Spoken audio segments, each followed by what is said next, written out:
Kisah Inspirasi Iman, tanggal 26 Januari. Santo Timotius dan Titus.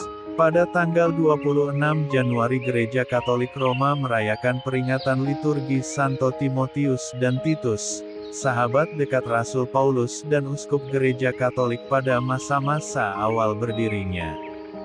Keduanya menerima surat dari Santo Paul, yang termasuk dalam Perjanjian Baru. Paus Benediktus ke-16 membahas para uskup mula-mula ini dalam audiensi umum pada tanggal 13 Desember tahun 2006, dan mencatat kesiapan mereka untuk mengambil berbagai jabatan, dalam keadaan yang jauh dari mudah. Kedua orang kudus itu, kata Paus Fransiskus, mengajar kita untuk melayani Injil dengan kemurahan hati, dengan menyadari bahwa hal ini juga memerlukan pelayanan kepada gereja itu sendiri. Putra seorang ibu Yahudi dan ayah non-Yahudi, Timotius berasal dari Listra di Turki saat ini. Ibunya, Eunice, dan neneknya, Lois, diketahui telah bergabung dengan gereja, dan Timotius sendiri digambarkan sebagai murid kitab suci dari masa mudanya. Setelah kunjungan Santo Paulus ke wilayah asal Timotius di Lisaonia, sekitar tahun 51, pemuda itu bergabung dengan Rasul dan menemaninya dalam perjalanannya.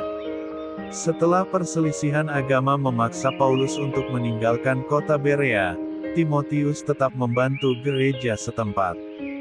Paulus kemudian mengirimnya ke Tesalonika untuk membantu gereja selama periode penganiayaan. Keduanya bertemu lagi di Korintus, dan Timotius akhirnya berangkat ke Makedonia atas nama Paulus.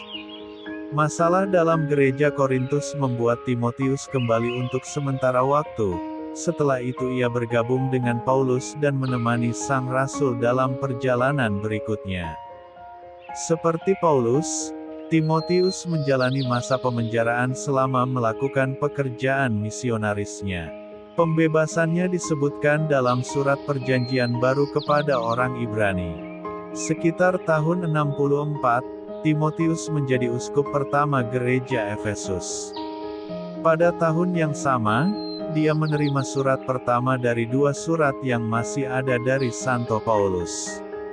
Surat kedua, yang ditulis pada tahun berikutnya, mendesak Timotius untuk mengunjungi Santo Paulus di Roma, tempat ia dipenjarakan sebelum ia mati syahid.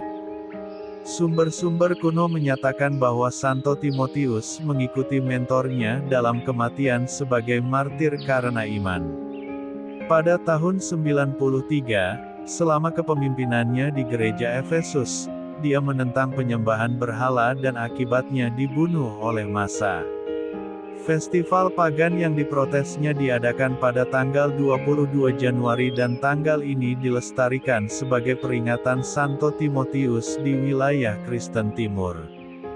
Berbeda dengan Timotius yang sebagian keturunan Yahudi dan studi Alkitab awal, Santo Titus, yang dilahirkan dalam keluarga penyembah berhala, dikatakan telah mempelajari filsafat dan puisi Yunani pada tahun-tahun awalnya.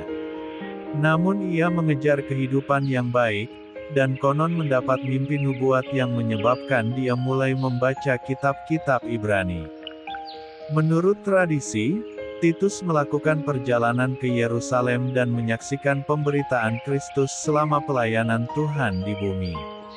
Namun baru kemudian, setelah pertobatan Santo Paulus dan awal pelayanannya, Titus menerima baptisan dari rasul tersebut, yang menyebut orang kafir itu pindah agama sebagai anak sejati dalam iman kita yang sama. Santo Paulus bukan hanya bapa rohani Titus, tetapi juga bergantung pada petobatnya sebagai asisten dan penerjemah. Titus menemani Paulus ke Dewan Apostolik Yerusalem pada tahun 51, dan kemudian diutus ke gereja Korintus 2 kali. Setelah berakhirnya pemenjaraan Paulus yang pertama di Roma, sang rasul menahbiskan Titus sebagai uskup Kreta. Paulus mengirimkan satu-satunya suratnya yang masih ada kepada Titus sekitar tahun 64, memberikan instruksi dalam pelayanan pastoral kepada muridnya saat dia bersiap untuk bertemu dengannya di kota Nikopolis, Yunani. Titus menginjili wilayah Dalmatia di Kroasia modern sebelum kembali ke Kreta. Titus dipuji karena memimpin gereja Kreta hingga usia 90-an, menjungkir balikkan paganisme dan mempromosikan iman melalui doa dan khotbahnya. Berbeda dengan Santo Timotius, Santo Titus tidak mati syahid, melainkan wafat dengan tenang di usia tua. Santo Timotius dan Titus, doakanlah kami. MAP TV Channel.